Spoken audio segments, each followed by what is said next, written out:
शिक्षकांच्या विविध मागण्यांसाठी शिक्षक संघटनेचे धरणे आंदोलन, जिल्हाधिकाऱ्यांना निवेदन सादर, टीईटी नियमांमध्ये शिथिलता, बीएलओ कामातून मुक्तता व जुनी पेन्शन लागू करण्याची मागणी. महाराष्ट्र राज्य सर्व शिक्षक संघटनेच्या वतीने शिक्षकांच्या विविध प्रलंबित मागण्यांसाठी गुरुवारी जिल्हाधिकारी कार्यालयासमोर तीव्र धरणे आंदोलन करण्यात आले. यानंतर जिल्हाधिकारी यांच्यामार्फत शासनाला सविस्तर निवेदन सादर करून विविध प्रश्नांवर तातडीने सकारात्मक निर्णय घेण्याची मागणी करण्यात आली. निवेदनात शांतिनिकेतन विद्यालय, परभणी येथील सहशिक्षक रवी शिवानंद स्वामी यांचे शालेय कामकाज व विशेष संक्षिप्त पुनरीक्षण SIR कामाच्या अतिरिक्त तणावामुळे 7 जुलै रोजी निधन झाल्याचा उल्लेख करण्यात आला. या प्रकरणास जबाबदार असलेल्या अधिकाऱ्यांवर गुन्हा दाखल करून त्यांच्या कुटुंबियांना 1 कोटी रुपयांची आर्थिक मदत देण्याची मागणी करण्यात आली. सन 2010 पूर्वी नियुक्त व सध्या कार्यरत असलेल्या शिक्षकांचे वय, मानसिक आरोग्य आणि शारीरिक स्थिती लक्षात घेऊन टीईटी परीक्षेच्या नियमांमध्ये शिथिलता देण्यात यावी, अशी ही मागणी करण्यात आली. कार्यरत सेवाज्येष्ठ शिक्षकांसाठी 40% गुणांची अट लागू करावी किंवा शिकवत असलेल्या इयत्तांच्या अभ्यासक्रमानुसार स्वतंत्र टीईटी समकक्ष परीक्षा घेण्यात यावी, असे निवेदनात नमूद करण्यात आले आहे. सर्वोच्च न्यायालयाने पदोन्नतीसाठी 31 ऑगस्ट 2028 पर्यंत टीईटी किंवा सीटीईटी परीक्षा उत्तीर्ण होण्याची मुदत दिलेली असल्याने त्या निर्णयाच्या अधीन राहून पदोन्नतीस पात्र शिक्षकांना पदोन्नतीची संधी द्यावी, अशी मागणीही करण्यात आली. तसेच 15 मार्च 2024 रोजीचे संचमान्यता धोरण विद्यार्थी व शाळाविरोधी असल्याचा आरोप करत ते तात्काळ रद्द करण्याची मागणी करण्यात आली. या धोरणामुळे प्राथमिक शाळांमध्ये शिक्षकांची कमतरता निर्माण होत असल्याचे संघटनेचे म्हणणे आहे. प्राथमिक शिक्षकांना बीएलओच्या अशैक्षणिक कामातून पूर्णपणे मुक्त करावे. आंतरजिल्हा बदली प्रक्रिया तात्काळ सुरू करावी. खाजगी शाळांना टप्पावाढ अनुदान दरवर्षी द्यावे. तसेच 2005 पूर्वी नियुक्त कर्मचाऱ्यांना जुनी पेन्शन योजना लागू करावी, अशा विविध मागण्यांचाही निवेदनात समावेश करण्यात आला. शासनाने शिक्षकांच्या सर्व मागण्यांवर तातडीने चर्चा करून सकारात्मक निर्णय घ्यावा, अशी मागणी आंदोलनकर्त्यांनी केली.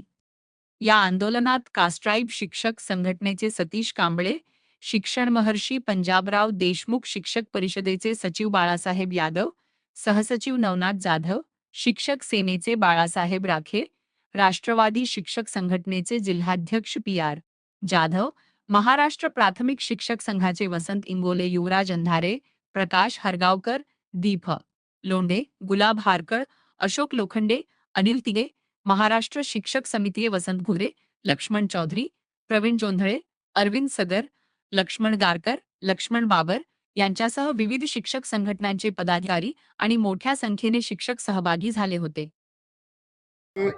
महाराष्ट्र सरकारच्या विरोधात जी काही शिक्षण क्षेत्रातली अशैक्षणिक कामे शिक्षकावर लादलेली आहे, त्यासोबत 15 मार्च 2024चा अन्यायकारक संच मान्यतेचा GR विविध मागण्यासाठी आज परभणी जिल्ह्यात आमच्या समन्वय समितीचे निमंत्रक सतीशजी कांबळे सर यांच्या नेतृत्वामध्ये सगळ्या विविध संघटनेच्या पदाधिकाऱ्यांच्या वतीने या ठिकाणी महात्मा फुलेंना अभिवादन करून रॅली काढत जिल्हाधिकारी कार्यालयासमोर विविध प्रश्नासाठी धरणे आंदोलन करण्यात आले. या धरणे आंदोलनाच्या माध्यमातून ज्या आमच्या मागण्या आहेत ते सरकारला पोहोचण्यासाठी या ठिकाणी विविध संघटनेच्या पदाधिकाऱ्यांनी आपले मनोगत व्यक्त करून आपल्या भावना या ठिकाणी व्यक्त केल्या. निश्चित या आंदोलनाच्या माध्यमातून कुठले RT ऍक्ट नुसार आम्ही सगळ्या गोष्टी करायला तयार आहेत. तसंच आमचं अशैक्षणिक काम जे लादलेले आहेत ही तात्काळ रद्द करावं, या मागणीसाठी आम्ही आज आंदोलन केलेलं आहे. या आंदोलनाच्या माध्यमातून हे प्रतिनिधी पहिलं आंदोलन आहे. यानंतर आम्ही आक्रमकपणानं रस्त्यावर उतरून संपूर्ण शाळा बंद ठेवून या ठिकाणी आंदोलन करणार असा इशारा या आंदोलनाच्या माध्यमातून आम्ही सरकारला देत आहोत. शिक्षकांनी एक आपल्या जिल्ह्यामध्ये आपला प्राण गमावलेला आहे. या शासनाच्या या शासनाच्या अशैक्षणिक कामामुळे शैक्षणिक कामासोबत अशैक्षणिकचा बोजा, विविध अधिकाऱ्यांचं प्रेशर शिक्षकावर आहे. आणि याचंच म्हणून काल परवा जी घटना स्वामी सरच्या माध्यमातून झाली, त्यांचं निधन झालं अशैक्षणिक कामामुळे रात्री 12 वाजेपर्यंत काम करत एका अधिकाऱ्याचा फोन आला, परंतु या अधिकाऱ्यांना असेल प्रशासनाला त्याचं घेणं देणं नाही. म्हणून आम्ही या आंदोलनाच्या माध्यमातून मागणी करणार आहेत, 1 कोटी रुपये त्याची मदत करावी आणि त्याच्या वारसांना नोकरीत समावेश करावं. हेही या महाराष्ट्रातील जे काही शिक्षक या माध्यमातून मृत्युमुखी पडलेले आहेत, ही पण मागणी आम्ही सरकारकडे करणार आहोत. सर, हे प्रत्येक जिल्ह्यात चालू आहे का हे आंदोलन? संपूर्ण महाराष्ट्रात आज हे आंदोलन चालू आहे, सगळीकडे आंदोलन चालू आहे आणि सगळ्या संघटना एकत्र आलेत. एक फुटीर संघटना आहे. हे फोडण्याचं काम जे सरकार आमदार खासदार फोडले, आता आमच्या शिक्षक संघटना फोडण्याचं काम चालू आहे. एक संघटना जी संभाजीराव थोरातनं तुम्ही क्लिप पाहिली असेल, तुमच्याकडे आम्ही क्लिप देऊ, काय म्हणले ते की आंदोलनाला जाऊ नका, बसा घरी. हे असे फोडण्याचं काम सरकार करीत आहे. शिक्षकाला संघटना फोडण्याचं काम करत आहेत. म्हणून आम्ही या सरकारचा जाहीर निषेध करत आहोत. टीईटीची परीक्षा आहे काय?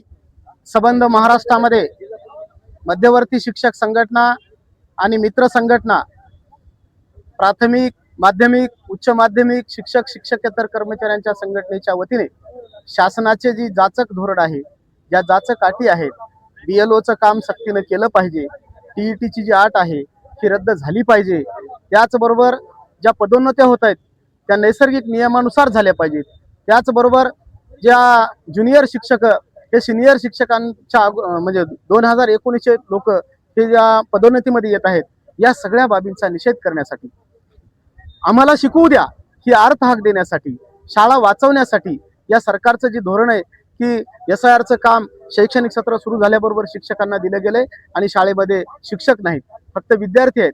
विद्यार्थी नसल्यामुळं अनेक पालक वर्ग जिल्हा परिषदेच्या शाळेवर नाराज आहेत. या बाबीला वाचा फोडण्यासाठी आजचं जे आंदोलन आहे ते आम्ही मध्यवर्ती शिक्षक संघटना आणि मित्र संघटनेच्या माध्यमातून, शिक्षक समन्वय समितीच्या माध्यमातून हे करतो. तर अपेक्षित शिक्षकांचा जसा प्रतिसाद भेटला नाही, ज्या शिक्षकांसाठी तुम्ही आंदोलन करताय रस्त्यावर उतरताय, ते शिक्षक जे आंदोलन आज हे जे शिक्षक आहेत ते BLOच्या SIRच्या कामामध्ये, त्याचबरोबर शिक्षकांचं ट्रेनिंग सुरू केलेलं आहे. हे ट्रेनिंग उन्हाळ्यामध्ये व्हायला पाहिजे.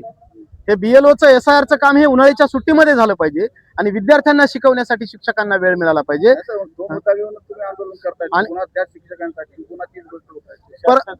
शासनाच्या भीतीपोटी हे शिक्षक या ठिकाणी रस्त्यावर आलेले नाहीत. परंतु संबंध महाराष्ट्रामध्ये महाराष्ट्रभर सर्व शिक्षक रस्त्यावर उतरून या शासनाचा जाहीर निषेध करतात.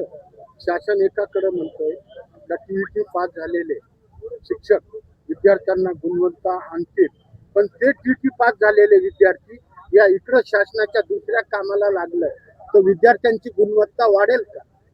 या ठिकाणी जे शिक्षक टीईटीला पात्र आहेत ते शिक्षक विद्यार्थ्यांना शिकवण्याच्या ऐवजी SIRच्या कामामध्ये, BLOच्या कामामध्ये, ट्रेनिंगच्या कामामध्ये शासनानं गुंतवलेलं आहे. जशी शिक्षकांची तुम्ही परीक्षा घेताय तशी तहसीलदारची, कलेक्टरची, एकदा ते MPSC पास होऊन या त्यांच्या पदावर आलेले आहेत, तसं शिक्षक सुद्धा त्यांची पात्रता परीक्षा देऊन या पदावर आलेले आहेत. जशी तुम्ही शिक्षकांची पात्रता परीक्षा घेताय तशी राजकारण्यांची सुद्धा, आमदार खासदारांची सुद्धा परीक्षा घ्या. त्याचबरोबर कलेक्टरची, तहसीलदारची, सर्व पदाधिकाऱ्यांची परीक्षा घ्या, तरच शिक्षकांची टीईटीची पात्रता परीक्षा घ्या, असं आमचं या ठिकाणी म्हणणं आहे. टीईटी मध्ये जे घोळ झालेला आहे त्यांना कडक शासन झालं पाहिजे, त्यांना सजा झाली पाहिजे आणि योग्य ती त्यांच्यावर कार्यवाही झाली पाहिजे, यासाठी आम्ही मागणी शासनाकडे केलेली आहे. संपूर्ण महाराष्ट्रभरामध्ये आज हा जो शिक्षकांच्या मनातला आक्रोश या ठिकाणी बाहेर पडलेला आहे, त्याचं मुख्य कारण म्हणजे आहे की संविधानाच्या तत्वानुसार जे काही शिक्षकांना असतील, नागरिकांना असतील मूलभूत अधिकार दिलेले आहेत, या मूलभूत अधिकाराच्या विरोधात या ठिकाणी हे शासन कार्य करत आहे. त्याचं ताजं उदाहरण म्हणजे नैसर्गिक न्याय तत्वानुसार ज्या पदोन्नत्या व्हायला पाहिजे होत्या त्या डावलल्या असून या ठिकाणी ज्युनियर शिक्षकांना त्या ठिकाणी संधी देण्यात आली. आज 30 ते 35 वर्ष सेवा झालेला शिक्षक आहे. पदोन्नतीसाठी या ठिकाणी उच्च श्रेणी असतील, केंद्र प्रमुख असतील, या ठिकाणी त्यांनी आशा धरून बसलेले होते. तर त्यांनी दुसराच मुद्दा आणला की टीईटी पास झालेले शिक्षक, पण कोणते? सगळे शिक्षक रात्रंदिवस या ठिकाणी मेहनत करून टीईटी पास झाले आणि न्यायालयाच्या एका निर्णयाचा आड घेऊन त्यांनी काय केलं की 1 सप्टेंबर 2025च्या अगोदरचे टीईटीचे धारक शिक्षक आहे. मग या ठिकाणी जर 2001ला टीईटी लागू केली असती तर आमचा शिक्षक 2001ला टीईटी पास झाला असता. 2008ला सीईटी घेतली 2010चे सीईटीतले लोक आहेत. त्या सर्व शिक्षकांना डावलून सर्वोच्च न्यायालयाचे जे निर्णय असतात ते प्रशासनाला जे योग्य आहेत ते लागू करतात आणि जे शिक्षकांसाठी योग्य आहेत ते लागू करत नाहीत.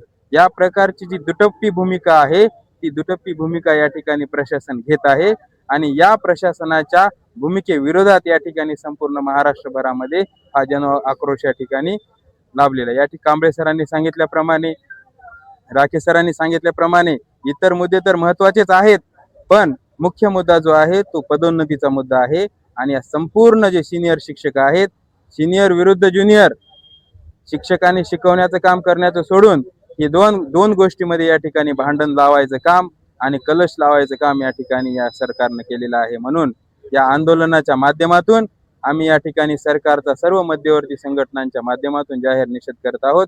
BLOचे कामे त्वरित रद्द करायला पाहिजे, यांनी शिक्षकांना शिकू द्यायला पाहिजे. SIR चे काम या ठिकाणी रद्द करायला पाहिजे. 25 लाख या ठिकाणी मतदार पश्चिम बंगालमध्ये रद्द केले. हा राजकीय मुद्दा असताना देखील महाराष्ट्रामध्ये तेच घडवून आणायचं आहे का? आणि त्याचं पाप या सरकारला शिक्षकाच्या माथी मारायचं आहे. शिक्षक हा नेहमीच उपलब्ध आहे असं या ठिकाणी गृहीत धरून अनेक कामं या ठिकाणी लावल्या जात आहेत. हे कामं या ठिकाणी त्वरित या ठिकाणी बंद करायला पाहिजे असं आमच्या सर्वांची या ठिकाणी मागणी आहे.